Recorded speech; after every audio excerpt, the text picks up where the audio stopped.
Vážené dámy a páni, chcem sa vám všetkým poďakovať, že ste dneska prišli na náš koncert. A špeciálne by som chcela privítať pani Alžbetu Suchu s jej vnúčkou a s týmom Cesta za snom. Dúfam, že vás potešíme a budete mať šťastie naplnené srdcia.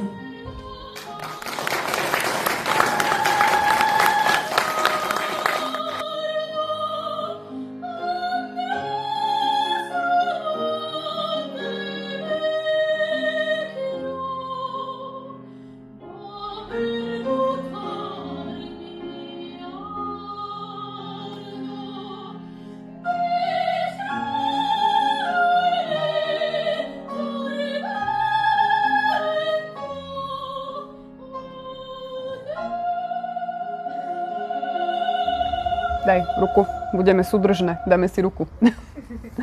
Páčilo sa ti dneska? Bol dobrý koncert? Hej?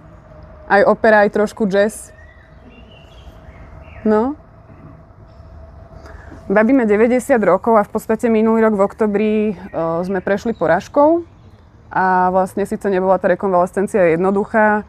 Musím povedať, že aj zariadenie, v ktorom momentálne je ubytovaná a zároveň vlastne všetky možnosti, ktoré sú nám takto ponúkané od veľmi milých ľudí, sú skvelé, ako vlastne môžeme spríjemniť ten čas, ktorý tu trávi.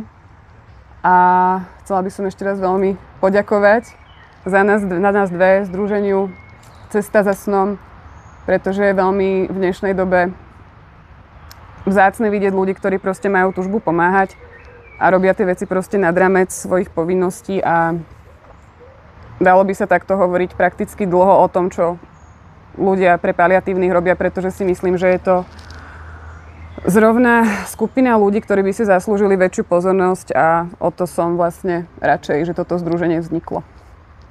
Takže asi tak za nás. Ďakujeme veľmi pekne.